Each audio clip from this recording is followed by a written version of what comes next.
नमस्कार बच्चों, हीरा कोने इस कहानी में फिर से एक बार आपका स्वागत है। आज हम सुगम भारती पाठ्य पुस्तक से पाठ क्रमांक 6 पढ़ने जा रहे हैं, जिसका शीर्षक है हीरा कोने। हीरा कोने इस पाठ का यह सेशन क्रमांक 2 है। बच्चों, यह एक कहानी है जो महाराष्ट्र राज्य में छत्रपति शिवाजी महाराज के समय यह प्रसंग घटित हुआ था और उसे आधारित यह कहानी लेखक रविंद्रनाथ ठाकुर इन्होंने लिखा है। इस पाठ को हीरा कोने यह शीर्षक क्यों दिया गया है, यह अब तक हमें समझ में आ गया होगा। पहले पाठ के सेशन में हमने इसको समझा है। क्यों? क्योंकि हीरा किसका नाम है? एक ग्वालिन का नाम है जो महाराष्ट्र के रायगढ़ पर्वत के या रायगढ़ किले के नीचे जो गांव होते हैं छोटे, उस गांव में रहने वाली एक ग्वालिन थी और उसके पास एक गाय थी जिसका नाम है कोनी। तो हीरा अर्थात एक ग्वालिन का नाम है और कोनी उसकी गाय का नाम। तो उन दोनों के वात्सल्य प्रेम को आधार मानकर इस कहानी का शीर्षक हीरा कोनी दिया गया है। चलिए बच्चों, अब हम इस कहानी को विस्तार से पढ़ते हैं। बच्चों, अब तक हमने कहानी में देखा कि हीरा नामक ग्वालिन थी, उसका एक महीने का बच्चा था और उसके पास कोनी नामक गाय थी, उसे भी 1 महीने का बच्चा था। हीरा जो थी वह क्या करती थी, अपने कोनी नामक गाय का 2 समय सुबह और शाम को दूध निकालती थी और वह रायगढ़ पर जाकर वह दूध अपने राजा को दे आती थी। जबकि उस गाय के दूध की सबसे ज्यादा जरूरत उसके 1 महीने के बच्चा को रहती थी। लेकिन कोनी हीरा जो थी उसका ध्यान गाय की बछड़ी की तरफ कभी नहीं गया, क्योंकि बच्चा जो थी अपने माँ के अर्थात गाय के दूध के लिए तरसती रहती थी। लेकिन ग्वालिन हीरा का ध्यान उसकी तरफ कभी नहीं जाता है। तो इस प्रकार से बहुत समय तक यह उसका जो व्यवहार था चालू था। एक दिन क्या हो जाता है, जब वो रायगढ़ पर जाती है, रायगढ़ किले पर जाती है, तो सुबह चली जाती थी और शाम को तो हमेशा की तरह वो गई हुई थी। लेकिन जो दूध का पैसा उसको मिलने वाला था, उस पैसे को राजा के कोषाध्यक्ष को पैसा देने में या उसका मूल्य चुकाने में थोड़ा समय लग जाता है और शाम हो जाने के कारण घंटा बज जाती है और किले का प्रमुख द्वार बंद हो जाता है। प्रमुख द्वार बंद हो जाने के बाद जब वो अपने घर की तरफ निकलती तो वो देखती है कि किले का प्रमुख फाटक बंद हो गया है। तो प्रवेशद्वार से वो विनती करती है कि आप प्रवेश द्वार खोल दीजिए, दरवाजा खोल दीजिए। लेकिन पहरेदार कहते कि राजा की आज्ञा नहीं है, राजा ने एक बार जो आज्ञा कर दी है उसका पालन हम लोग करेंगे। अब किसी भी प्रकार से एक बार घंटा बज जाने के बाद प्रवेशद्वार प्रमुख फाटक कभी भी फिर से नहीं खुल सकता है जब तक राजा आज्ञा नहीं करता है। तो वो पहरेदार को विनती करती है कि मेरा छोटा सा बेटा है, मुन्ना है, भूखा है, मैं तुम्हारे पैर पड़ती हूँ, फाटक खोल दो, बहुत विनती करती है। लेकिन राजा के पत्थर दिल पहरेदारों का उसकी बात नहीं सुनी, उन्होंने द्वार नहीं खोले। बालक को दूध पिलाने के लिए माँ की छाती फटने लगी। उसने फाटक की जंजीर पकड़कर हिलाई और फिर विनती की, अरे भाई, एक बार द्वार खोल दो। पहरेदार ने फिर झल्लाकर कहा, हुक्म नहीं है। अब देखिए, यहाँ पर वर्णन किया गया है हीरा के अपने बेटे के प्रति जो स्नेह है, एक माँ का अपने बेटे के प्रति जो स्नेह है, ममता है, उसका वर्णन किया गया है। अब शाम का समय हो गया है, समय के अनुसार उसका ये कार्य रहता था कि शाम को वह राजा को दूध देने के बाद जब वो घर जाती थी तो अपने बच्चे को वो दूध पिलाती थी और उसको फिर अच्छे से थपकियां देकर सुला देती थी। तो यह उसका दिन क्रम था। लेकिन आज क्या हो गया था, फाटक बंद हो जाने के कारण वो अपने घर नहीं जा पा रही थी। तब उसके सामने उसका 1 महीने का बच्चा जो उसके बिना दूध पिए रोते हुए बिलखते उसको नजर आ रहा था, सामने उसका चित्र आ रहा था। वो बार बार दरवाजे की जंजीर जोर जोर से हिला रही थी और राजा के प्रवेश पहरेदारों को विनती भी कर रही थी कि एक बार द्वार खोल दो, लेकिन पहरेदार वो कहते थे कि हम राजा के आज्ञा का पालन करते हैं, राजा ने बोला है और फाटक बंद कर दिया तो कर दिया। उसके बाद वह सुबह ही खोला जाएगा, हुक्म नहीं था उनको, इस कारण वह पहरेदार अपने राजा का आज्ञा का पालन कर रहे थे। अब देखिए आगे परिच्छेदों में वर्णन किया गया है कि सूरज छिप गया, अर्थात सूरज छिप गया का अर्थ क्या है, यहाँ पर शाम का वर्णन किया गया है, सूर्यास्त हो गया है, सूरज छिप गया। पक्षी पंख फैलाकर अपने बसेरे की ओर उड़ चले। अब देखिए हम लोगों को पता है कि सुबह जैसे सूरज की किरणें सारे संसार पर फैल जाती है तो सारे लोगों का दिनक्रम चालू हो जाता है। जैसे मनुष्य भी अपने नित्य दिनक्रम में कार्य आरंभ कर देता है, वैसे ही पशु पक्षी भी सूरज के उदय से अपने कार्य को आरंभ कर देते हैं। पक्षी भी क्या करते हैं, अपने घोंसले से बाहर निकलकर अपने पक्षी भी अपने जो बच्चे होते हैं उनके लिए दाना लाने के लिए वो बाहर निकल जाते हैं। दिन भर वो क्या करते हैं, कष्ट करते हैं, मेहनत करते पक्षी भी, लेकिन जैसे ही शाम हो जाते हैं वो क्या करते हैं, पंख फैलाकर अपने बसेरे की तरफ चल पड़ते हैं। किले के मध्य भाग में देव मंदिर के ऊपर सांझ का तारा दिखने लगा। अब देखिए हीरा के मन में अपने एक महीने के बच्चे का तरसता हुआ माँ के दूध के लिए रोता हुआ चेहरा सामने आ रहा था। सूरज छिप गया था, अर्थात शाम हो गई थी।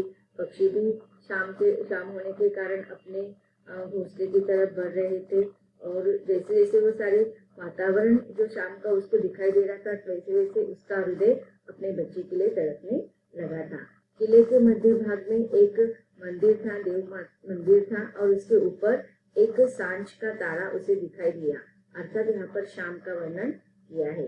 हीरा रोकर मन ही मन कहने लगी, काश मुझे पंख मिल जाते और मैं अपने लाल के पास पहुंच जाती, वह दूध पिए बिना भिलक रहा होगा। अब देखिए जैसे कि पक्षी भी पंख फैलाकर अपने घोंसले की तरफ जाते हैं, उसे नजर आने लगे तो उसके मन में भी आ गई कि हे ईश्वर, काश आपने मुझे भी पंख दिए होते तो मैं पंख फैलाकर अपने लाल के पास में चली जाती, अर्थात मेरे 1 महीने के बच्चे के पास में पहुंच जाती। क्यों? क्योंकि अब वह मेरे दूध पिए बिना वह नहीं रह पाएगा। उसे पता था कि उसका जो शाम का जो समय था वह अपने बच्चे के दूध पिए बिना वो नहीं सोता था और यही बात उसके मन में बार बार आ रही थी। अपने बच्चे का रोते हुआ माँ के दूध के बिना बिलखता हुआ चेहरा उसको नजर आ रहा था। अब देखिए आगे जो वर्णन किया गया है वह बहुत ही हृदय द्रावक वर्णन है। एक माँ का वात्सल्य किस प्रकार से तड़प कर आता है, यहाँ पर वर्णन किया गया है लेखक के द्वारा, लेखक रविंद्रनाथ ठाकुर इनके द्वारा। पहाड़ के नीचे तराई में ही हीरा का घर है। कुनी गाय अपने बच्चा को पुकार रही है, वहां से इसकी पुकार हीरा को सुनाई पड़ी। अब देखिए जो किला था या जो पहाड़ था उसके नीचे जो तराई होती है, जो छोटे छोटे गांव होते थे, उसी गांव में हीरा का घर था और उस तराई से कुनी गाय अपने बच्चियों को पुकार रही है। क्योंकि अब देखिए जब हीरा घर से आई थी पर्वत पर, पहाड़ पर या किले पर दूध देने के लिए, तब उसने क्या किया था, गाय के बच्चियों को भी खूंटे से बांध के आई थी। तो इसलिए देखो अभी शाम का समय हो गया है, जिस प्रकार माँ हीरा को अपने बच्चे की याद आ रही, वैसे ही कुनी गाय को भी अपने बच्चों के दूध पीने का समय याद आ रहा था कि अब उसे फिर पता चल गया कि दिन भर मेरी बच्चियां दूध के बिना भूखी है और वह तरस रही होंगी। तो इसी कारण कुनी गाय भी अपने बच्चों को पुकार रही थी और जैसे ही वहां से उसकी पुकार हीरा को सुनाई पड़ी तब उसकी माँ ममता और भी जागृत हो गई।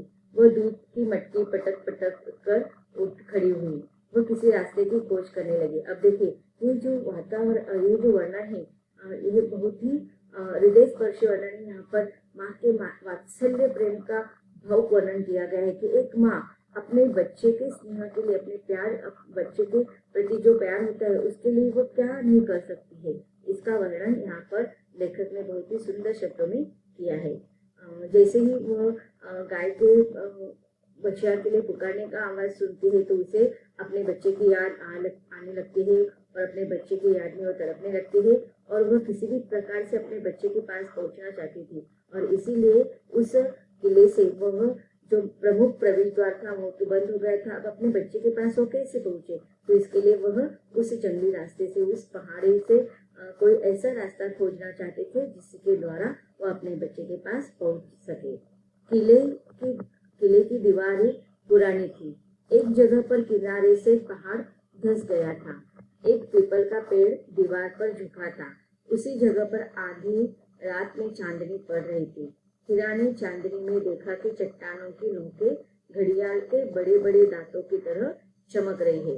अब देखिए, ये जो किला था वो बहुत ही पुराना प्राचीन किला था और उसकी दीवारें भी बहुत पुरानी थी। तो कहीं पर जगह जगह से जो दीवार थी वह टूट चुकी हुई थी, धंस गई थी। और उसने देखा कि मतलब जो किला हमने देखा हुआ किला का जो तटबंध होता है तो वो उस तट के कारण हम नीचे नहीं आ सकते हैं, लेकिन उसने देखा कि एक ऐसा स्थान था जहाँ पर किले की जो किनारा था, दीवार थी, वो धंस गया था और उसी के पास एक पीपल का पेड़ था, वह दीवार की तरफ झुका हुआ था। तो उसके मन में आया कि अब मैं तो कुछ तो करूंगी जिसके द्वारा मैं अपने बच्चे के पास हो जाएंगी। तो उसने देखा कि रात अब उस समय देखो, आज हम देखते हैं कि बहुत विकास हो गया है, तो समय से हम रात के अंधेरे में हम देख नहीं पाते क्योंकि बहुत सारे लाइट होते हैं, प्रकाश होता है, या फिर हमारे पास बहुत सारी सुविधाएं होती है कि हम अंधेरे में कुछ ना कुछ कर सकते हैं यात्राओं को। लेकिन उस समय की बात है जब ज्यादा लाइट नहीं थी, बिजली नहीं थी, तो उस समय जो चांदनी रात का प्रकाश हुआ करता था उससे ही वो लोग अंदाजा बांध लिया करते थे। अब उसने क्या किया कि रात में जो चांदनी का प्रकाश था फैला हुआ, उससे ही वो रास्ता खोजने लगे। हीरा ने चांदनी में देखा कि चट्टानों की नोकें घड़ियाल के बड़े बड़े दांतों की तरह चमक रही है। हीरा उसी रास्ते से धीमे धीमे उतरने लगी, एक एक पत्थर पर पैर टिका कर। उसके बाद एक पगडंडी से हीरा अपने घर जा पहुंची। अब देखिए, ये जो रास्ता था वो बहुत ही खतरनाक रास्ता था। जंगल का रास्ता था, पहाड़ों का रास्ता था और बड़े बड़े चट्टाने थे जिसके नोक बहुत ही दांतों के समान थे।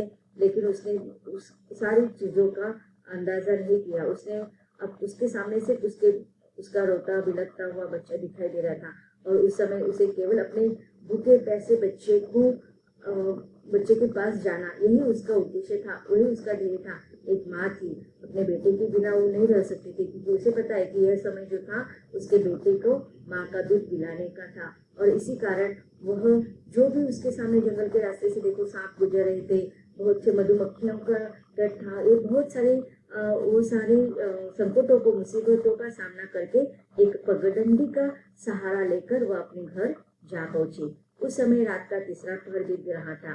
भोर होने की तैयारी थी। बच्चा रो रो कर सो गया था। हीरा सोते हुए बच्चे को उठाकर छाती से लगाकर दूध पिलाने लगी। उधर रस्सी तोड़कर कुने की बुकिया बच्चिया भी दूध पीने लगी थी। हीरा ने उस दिन उसे बांधा नहीं। भोर हो गई, दिन चढ़ने लगा। अब देखें यहाँ पर जो वर्णन किया है कि पता चल रहा है हमें उस वर्णन के द्वारा। हीरा इसके पहले हीरा क्या करती थी कि बच्चियों को गाय से मिलने नहीं दिया करती थी, लेकिन आज उसे गाय का वात्सल्य प्रेम समझ में आया था कि किस प्रकार से बच्चियां और गाय अपने दूध के लिए तरस रही थी। तो आज उसने बच्चिया को नहीं बांधा, दूध पीने दिया। हीरा ने उस दिन उसे नहीं बांधा। भोर हो गई, सुबह हो गई, दिन चढ़ने लगा। राजगढ़ के किनारे पे रायगढ़ के राजा ने नींद से जागकर दूध मांगा। हीरा दूध नहीं लाई थी।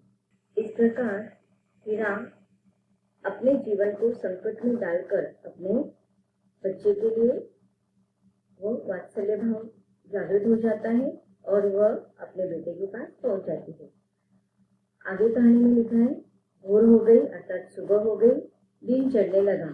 रायगढ़ के राजा ने नींद से जाकर दूध मांगा। हीरा दूध नहीं लाई थी। सिपाही को दौड़ाया गया हीरा के घर से दूध लाने के लिए। हीरा कहने लगी, दूध नहीं है, सूख गया है। वह ठहरा राजा का सिपाही, वह क्यों कर मारने लगा था। हीरा को पकड़कर वह किले में ले आया। राजा ने हीरा से सारी कहानी सुनी।